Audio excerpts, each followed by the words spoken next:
Reproductive justice from the male point of view. Men are involved in many parts of reproductive justice. I would like to think that we can help bend the arc of justice in the right ways, but in the past, men's efforts have very often been in the negative direction. I would like to concentrate on 3 places that I think men can be a positive force. They are in the bedroom, in the pulpit, and in the Capitol. Women must have more rights and more choices on issues that directly affect their bodies. Men are in positions of power in nearly all religions and have a huge effect on the religious approaches to women's choices. Men can support women's choices about using birth control. Finally, men are overrepresented in our government at all levels and control the legal and legislative power over women's choices. The bedroom would seem to be the one place where women have the most choice. Birth control methods available for women can be used in advance of intimacy, and some are long-term. Unfortunately, there's no perfect method that is set it and forget it. Women can be sensitive to plastics such as diaphragms and IUDs, may not want to interfere with their natural hormone cycles. Birth control for men can interfere with sensitivity, and frankly, it can break. More permanent methods may not be easily reversible for men and women. There are a lot of myths about fertility which might lead some to take risks. So, what does this mean? None of the methods are perfect, and one partner cannot be responsible alone for making sure that birth control is used and is effective. Men often pressure women to have sex without using contraception, with bad outcomes. Men can control their impulses better, and in fact, that's part of being civilized. Birth control is also a man's responsibility, and men need to respect their partner's wishes and to respect the lives of their children.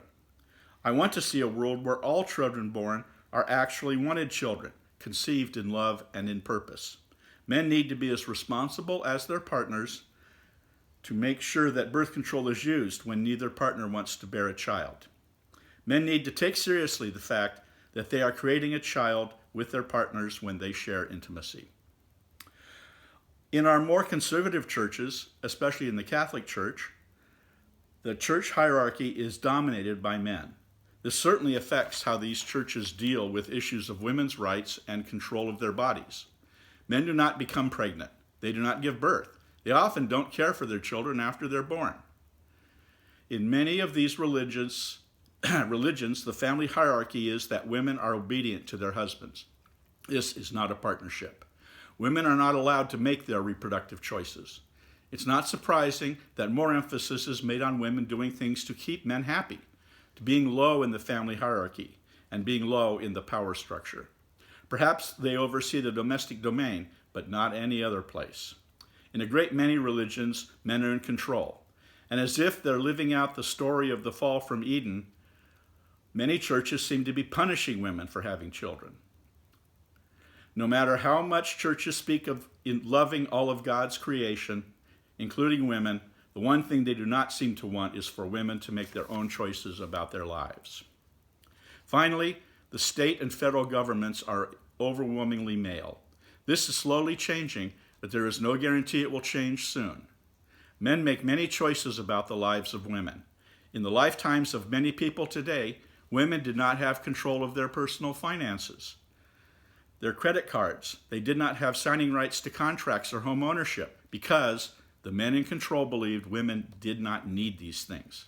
And this extends to male control of the passing of laws to restrict and remove choices for women and in their reproductive lives. We need to elect more women in office, to have more judges and other officials in power be women. Having women higher up in the private sector, for example, although it is not guaranteed, it has helped more women advance. I would like to close with a quote from Supreme Court Justice Ruth Bader Ginsburg. "The decision to bear a child is central to a woman's life, to her well-being, and to her dignity. When the government controls this decision for her, she is being treated as less than a full adult human responsible for her own choices." Men, step up. Partner with your women to dismantle the old laws and power structures, to make sure that women can make their own choices about their own bodies. Thank you.